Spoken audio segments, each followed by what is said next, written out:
Në transmetim të drejt për drejt, urojmë mirë se ardhjen, ju ftoj të na ndiqni, kemi në studio Ëngjëll Musaj, drejtori Gazetës Telegraf. Musaj, mirë se vjen. Mirë se u gjeta, faleminderit për ftesën. Tani, na lejoni t'ju urojmë ditëlindjen e gazetës, edhe pyetjen e parë kam fiks për këtë çështje, sa e vështirë apo e lehtë është sot menaxhosh gazetën print? Absolutisht që gjërat kanë ndryshuar dhe kanë ecur me shpejtësi shumë të mëdha.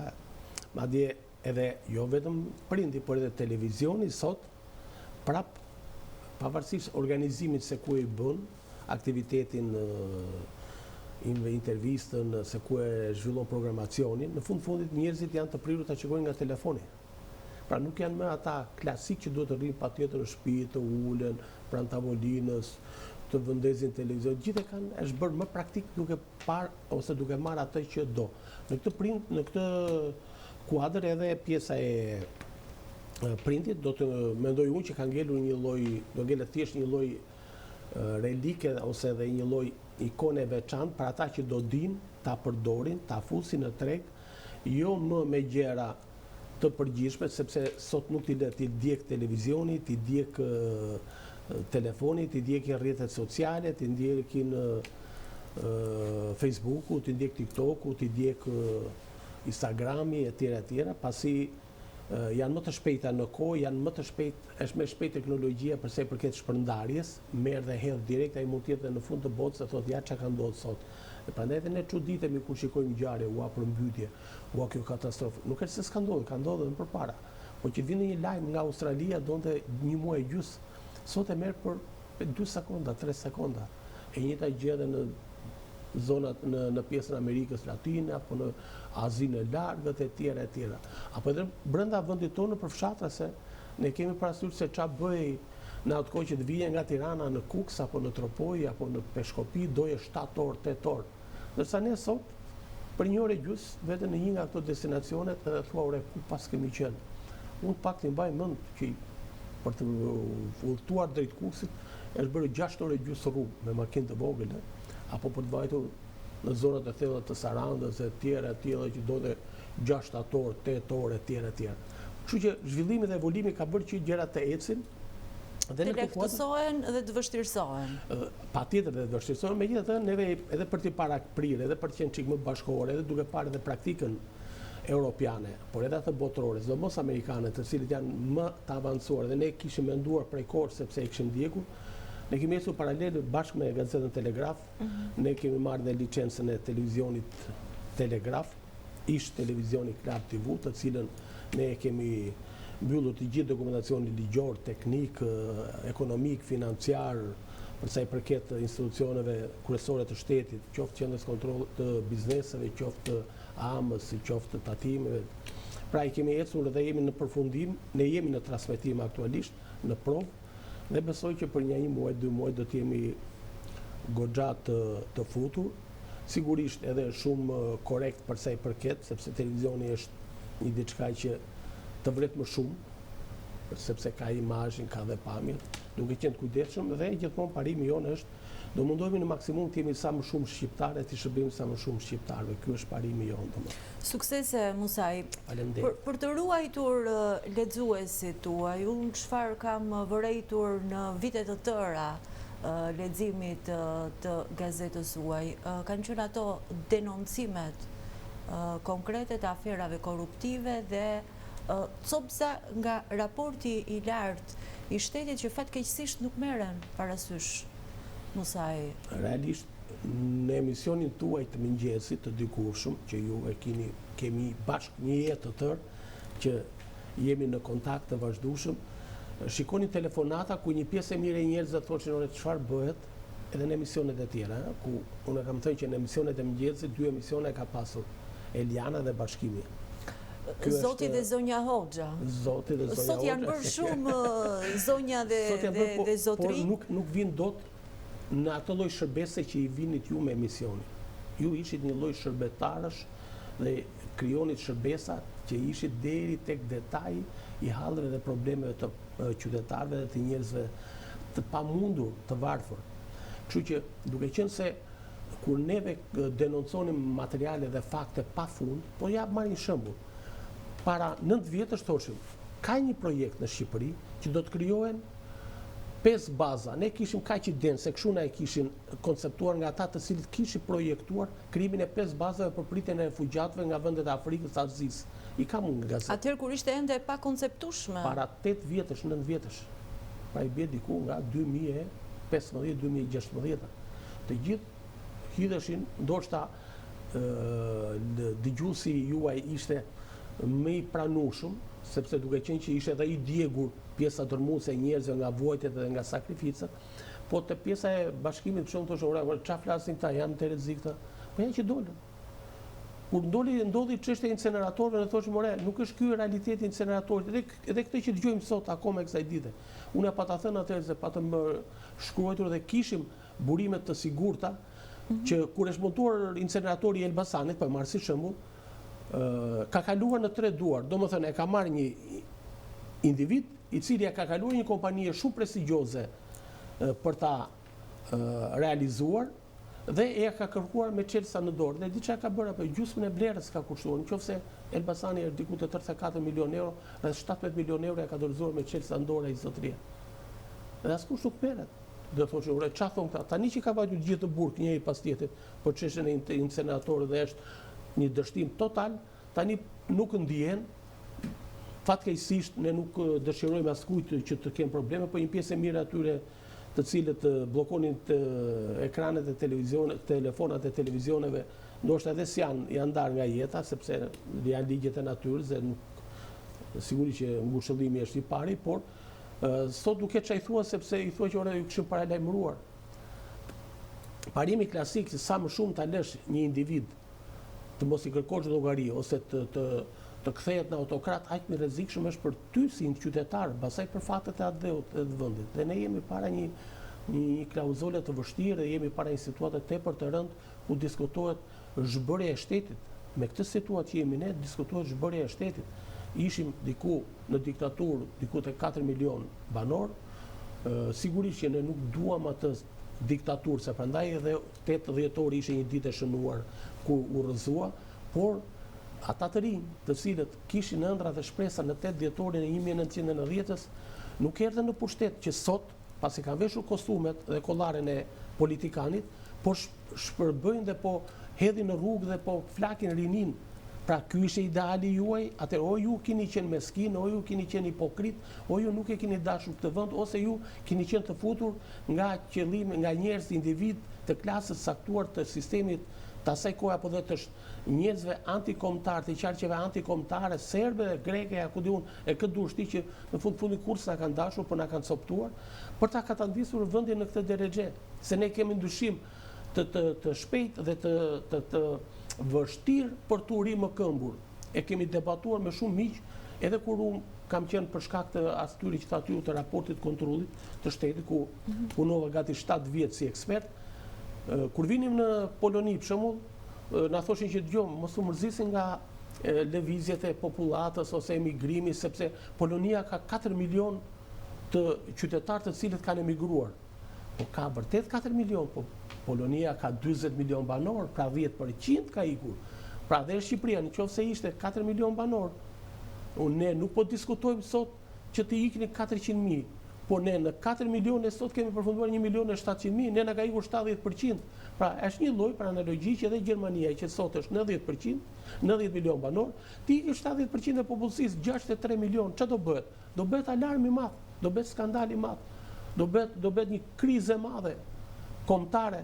Edhe ne jemi në këtë deregje që na ka katandis kjo klasë politike, ku unë them që fatkeqësia më e madhe është që ka një marrëveshje të heshtur pozit për në momente të caktuara, për interesa të caktuara, për zhvillime të caktuara që ata e gjejnë shumë mirë emërusin, boll që interesat e tyre personale, familjare. Dhe çfarë keni parasysh me këtë, Musaj? Me këtë kam parasysh që qoftë Rama, qoftë Berisha janë shumë korrekt me njëri tjetrin dhe e bëjnë kur të duash marrëveshjen, kur diskutojnë çështje të mëdha të interesit personal dhe familjar të klientelist. Dhe këtë unë e kam me shumë fakte dhe me shumë prova, jo vetëm nga ato çka shohim e çka dim, por edhe nga raportet e shokëve dhe miqve, partnerëve, sidomos amerikanë, të cilët janë në këtë kontakt. Prandaj dhe opozita e sotme nuk e ka për krajen e duan apo s'duan ta pranojnë kushdo qoftë në selit politike,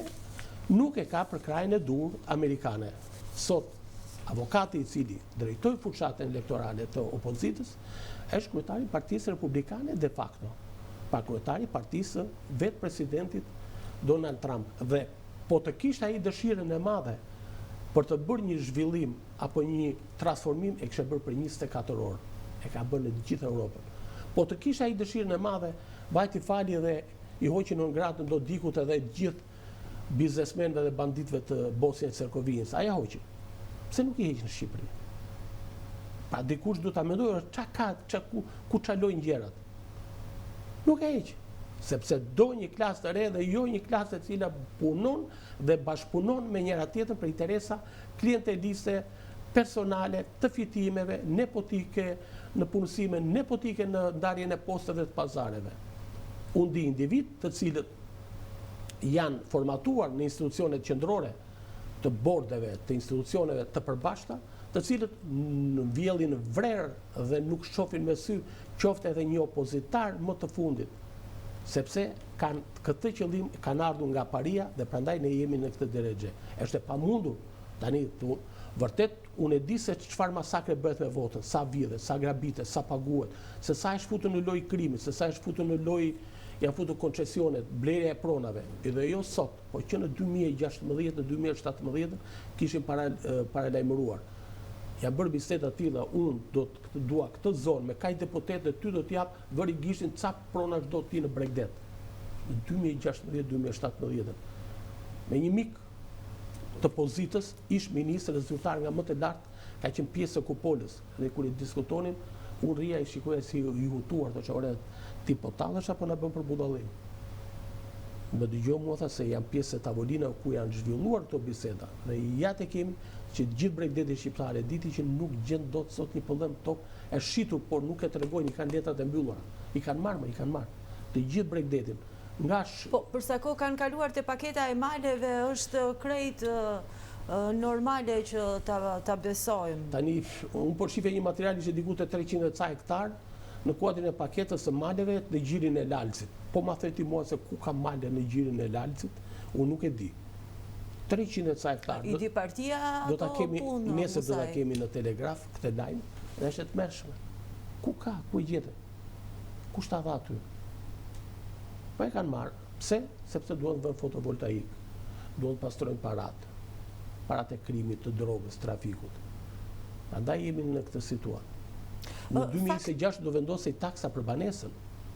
Ai që ka banesën. Me vlerën reale të tregut dhe e di ç'mendoja ndërkohë që e lexonim një lajm të tillë që kur vjen puna për t'i kompensuar apo dëm shpërblyer qytetarët, nuk e njohin asnjëherë vlerën reale të tregut, Musaj. Kur vjen puna për taksat, aty modernizohet sistemi dhe janë të gjitha në vlerën reale të tregut. Edhe kjo e dyshim pastaj. Unë kam bërë thirrje qytetarëve pse duhet juve të formalizohet, ai është i formalizuar objekti jot, banesa të gjitha, po pse ju duhet të paguani taks mbi taks për të rritur vlerën? Për çfarë arsye? Një gjë të tillë bën dikush që do ta shesi. Musaj, nisur edhe nga diskutimet me qytetarët. Që ta mbaroj, e di pse them këtë vetëm një fjalë të lutem, sepse duke marrë një objekt, apartament, 40.000 euro. Unë thot ai dua që t'i arris vlerën duke paguar taksën për i vlerësim. Dhe nga 40.000 euro e çon 60.000, 70.000 euro. Se thot kur ta e shesu po e shita, do të fitoj, nuk do paguaj kaq shumë. Tani ç'a ndodh? Duke futur taksa e pronës do llogaritet mbi 70.000 euro. Dhe do paguash X% të 70.000 euro, jo më të 40.000 euro sa ç'është. Çdo muaj, çdo vit. Çdo muaj, çdo vit. Po, për këtë desha të pyes, nuk e di a u dojq pyetja apo jo, janë të pa informuar? Se ka një pjesë dërmuese, Musaj, që janë krejt të pa informuar, disa prej tyre janë dhe mos besues. Ne nisemi edhe nga komunikime me qytetar, po edhe me familjar ndonjëherë që thonë jo, nuk ka mundësi, nuk ndodh. derisa vendosen pastaj përpara faktit kryer. Ja që të gjitha ka ndodhur, ç'është ka ndodhur. Dhe Shqipëria për mua është një vend eksperimental.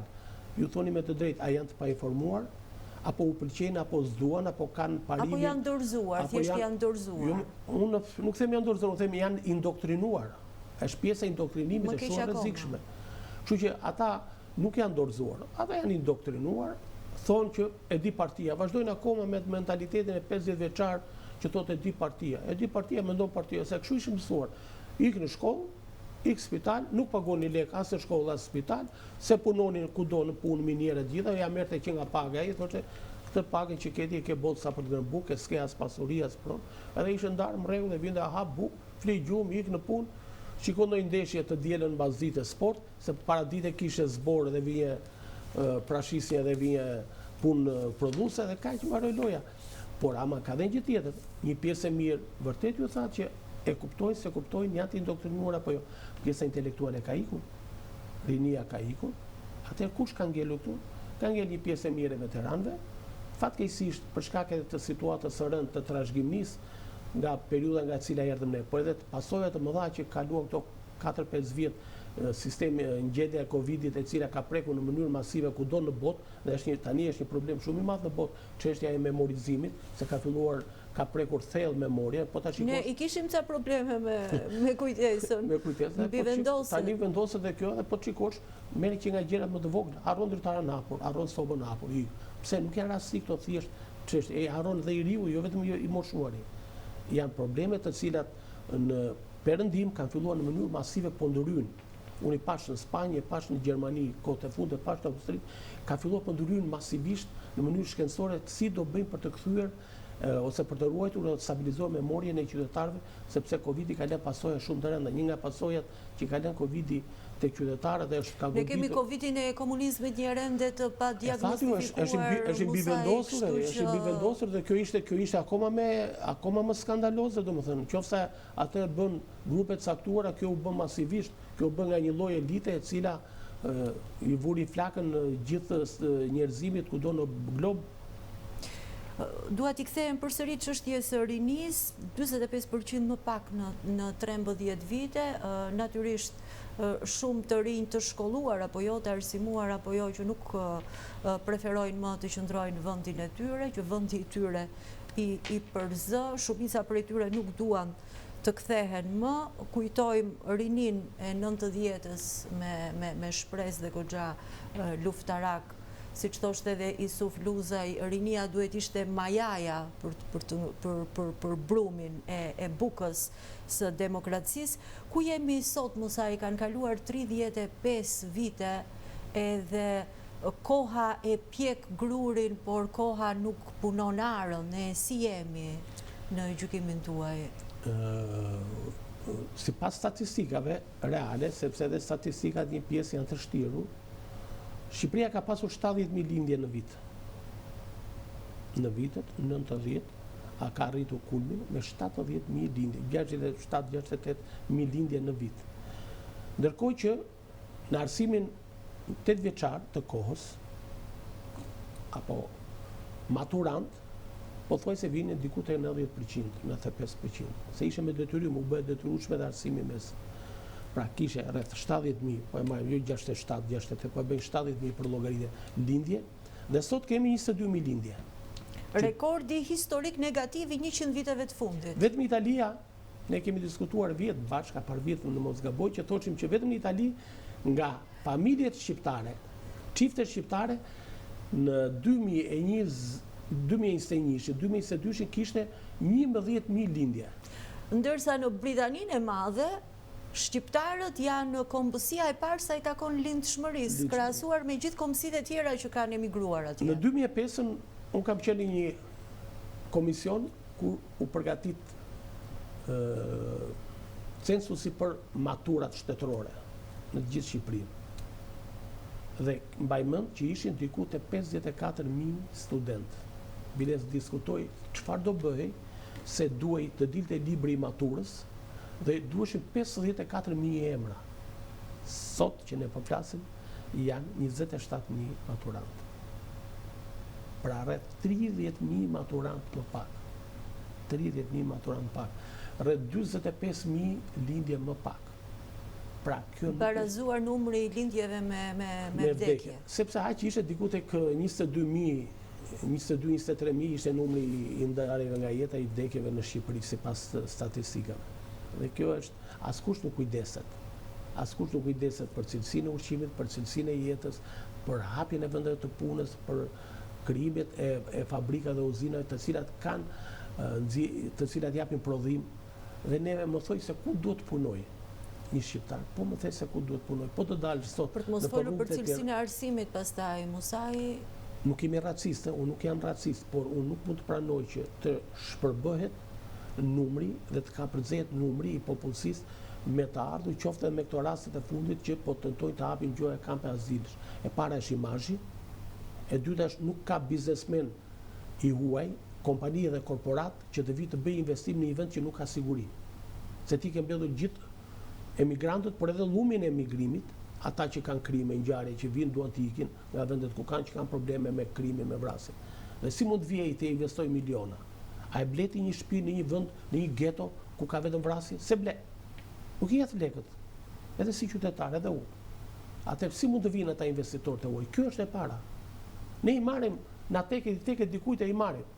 I morëm ne një pjesë të mirë të afganëve, i sollëm këtu. Pse i morëm? Për investimet të huaja të paktën 10 vjeçarin e fundit, Musai, gati nuk mund të flasim. Po kanë ikur të gjitha kompanitë, kur ngrinim ne që po ikin kompanitë perëndimore, ja marr gjëre gjatë, sepse e diskutoja me numrat e kompanive, kompanitë, bankat, të gjitha po iknin, kompanitë automjeteve, fabrikat po iknin të gjitha.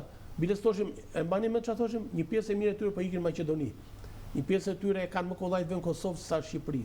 Një pjesë e tyre po ikin në Greqi. Vetë shqiptarët, investitorët shqiptarë po investonin sa në Spanjë, sa në Greqi. E diti që gjysma e zonës së Velilindjes kanë hotele në Greqi? Hotele në Greqi. 2-3 biznesmen që kanë nga 1-2 hotele të mëdhenj, kanë ikur nga Korça dhe nga Pogradeci, kanë në Greqi, në Selanik, edhe në zonën e Bregdetit. Po pse? Nuk i do edhe këte që kanë këtu, do t'i sheston. S'kam interes fare të rritën. Atje ka dhe punojës, atje ka dhe rregull. Mjafton të lexosh raportet e dhomës amerikane të tregtisë, italiane të tregtisë, e gjithë homologët e tjerë. Prandaj ne jemi në këtë drejtë dhe prandaj ne duhet të gjitha këto që i tham, ne nuk i tham për të nxirr vendin ton, po vendi jon është i nxirr dhe ne duam ta pastrojmë vendin ton me këtë që themi. Sepse dikur këndoheshin këngët e kurbetit, sot familjet shqiptare nuk mbajnë dot të prerë niprit dhe mbesat sepse kanë ikur fëmijët jashtë. Dhe kjo është një fatkeqësi shumë e madhe. Dhe ne nuk mund të heshtim dot, edhe pse një pjesë e mirë e njerëzve tanë, të afërmëve tanë, familjarëve tanë, heshtin për shkak të nostalgjisë së kaluarës dhe të shpresës së madhe që shteti mbase bën ndonjë gjë. Jo, në gjithë botën ka fakte dhe prova ku shteti nuk është i dhëmshëm, ku shteti është kthehet në një bastard, ku shteti kthehet në hajdut, ku shteti kthehet në një instrument pervers dhe kriminal, nuk mundet të durohet edhe në shtëpi. Kur shikon që ke një pjesëtar familje i cili prish parat, prish të ardhurat, prish rrogat, ç'e bën? E merr i thoj ik dil nga shtëpia, ik aty ku ke vendin. Ku ta kesh vendin? Atje ku janë vendet për riedukim. Edhe ne nuk mund të pranojmë të vazhdojmë akoma. Shikoj ç'a bëhet, ç'a batërdie bëhet. Blihet votat, blihet këtë tendra, koncesione, miliona. Nami kemi bënë, e kemi thënë me qindra e mira herë. Rrini, shikoni si buf një pjesë e mirë. A më ç'a thon këta? Po tani. Prapë edhe tani e pranojnë, e dinë, e shikojnë varfërinë e tyre, e shikojnë që tallen, e shikojnë që nuk ka minimum jetik, e shikojnë që pensionet janë qesharake, e shikojnë që jep 100.000 lekë të vjetra, të cilat vetëm me kostën që ka rënë tani. Janë më të larta dhe se në vendet e Bashkimit Evropian. Nuk është 130, por është 85, 86, 87 apo 90, edhe prap nuk ndihen sepse rrinë në atë cepin e vet, mbulohen me batanie dhe organ dhe nuk duan të dinë sepse kështu është mësuar ky brez. Ky brez është problem shumë i madh që duhet i bësh lavar shumë të thellë trurit të tyre për këtë situatë ku na ka ta ndisën dhe ku vazhdojnë të na ka ndisin me votën e tyre, të cilët pikërisht kjo lloj politike i merr dhe i shfrytëzon, madje u jep edhe nga një shpërblim 1 javë, 2 javë para zgjedhjeve, madje bandat dhe gangsterët e rrugëve në për lokale, në për qoshe, me kompjutra, në të qendra votimit, dhe vendi është këtu ku është. Ju thoni duhet të ngrihet, dhe unë prap do të them, po nuk u krijua besimi tek një grup i caktuar te opozita e vërtet, Shqipëria nuk do të bëj, dhe unë nuk shpresoj dhe nuk kam asnjë lloj bindje që kjo lloj opozite jo nuk ka fuqi, nuk ka dëshirën që të riparoj gjë. Musaj, nuk ka sens ta mbyll emisionin edhe pak të pyetje shumë domethënëse, sidomos për ne që jemi pjesë e kësaj që do të pyes. Roli i medias në gjithë këtë. Se pushteti i katërt, patjetër që ka fajet e saj edhe media në Shqipëri.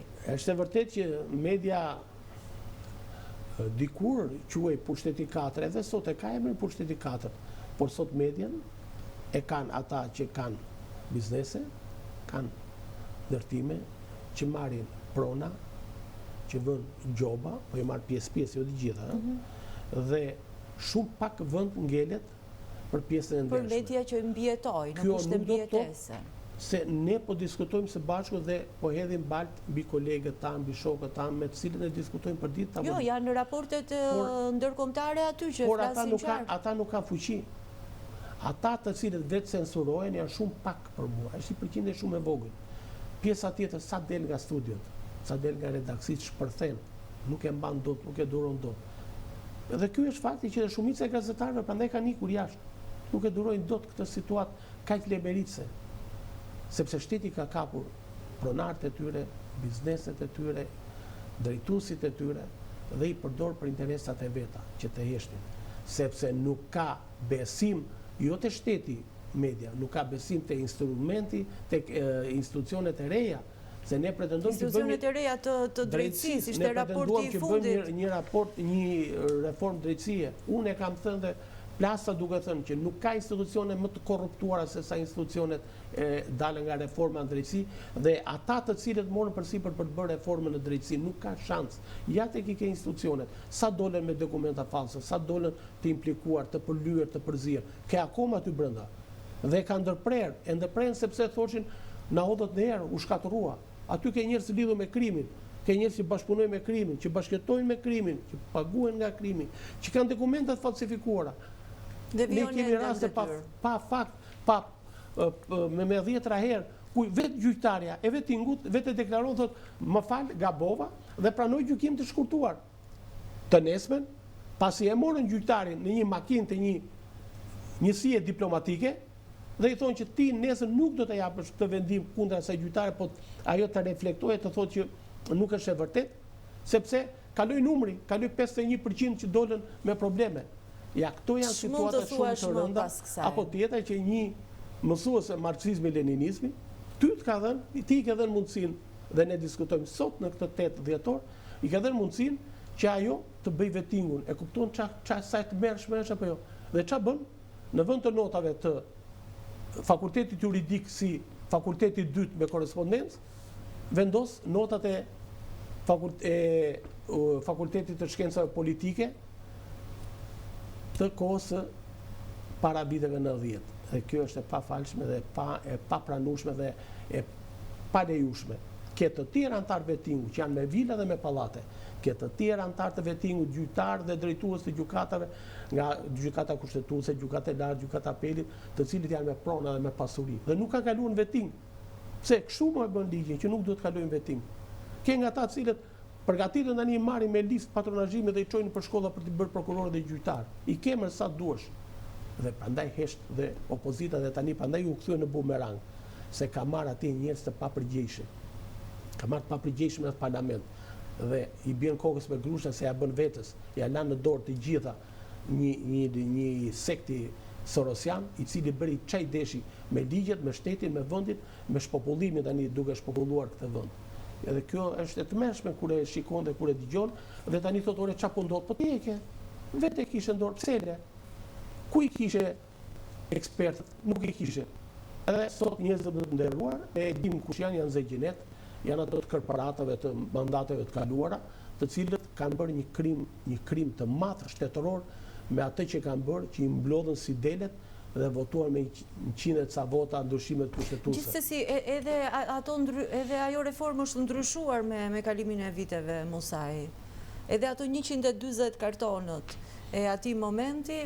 Problemi ata i ndryshuan ata në atë kohë dhe tani se ndryshon dot se si bën dot më kaq vota. Edhe kjo do një referendum, por referendumin se pranojnë. Ky është problemi i madh. S'pranojnë referendumin, se gjërat vetëm me referendum do ndryshojnë. Po, nëse do të kishim një vot të lirë dhe të ndershëm. Atë lloj masakre që bëjnë kartonat e deputetëve, të cilin unë votoj për X-in, ai vete e merr mandatin, vete fle te kotecia e atij Y-it. Atë duhet të ketë një parim. Zotëri, në moment që ti do të kalosh dorëzo mandatin, në mos dili pavarur. Edhe kandidoj pavarur bëj çfarë duash me votën tënde. Po jo të marrësh votën. Do na duhet një emision i posaçëm, Musaj, për të folur për kodin zgjedhor, reformën zgjedhore dhe jo vetëm. Unë të falenderoj që ishe me ne në studio, të urojmë shumë suksese, jo vetëm për gazetën, por edhe për televizion. Edhe unë ju falenderoj dhe ky 8 dhjetor le të jetë një sinjal edhe një apel që në shembullin e atyre të rinjve të cilët u quan me parimin liri, demokraci dhe duam Shqipërinë si gjithë Europa, le të jetë një shembull frymëzimi dhe mos të duke u zgjuar nga gjumi të gjithë ata gjumashtë të rinj apo të vjetër qofshin. Uroj, Musaj. Faleminderit. Faleminderit edhe ju, zonja dhe zotrinj, që na ndoqët.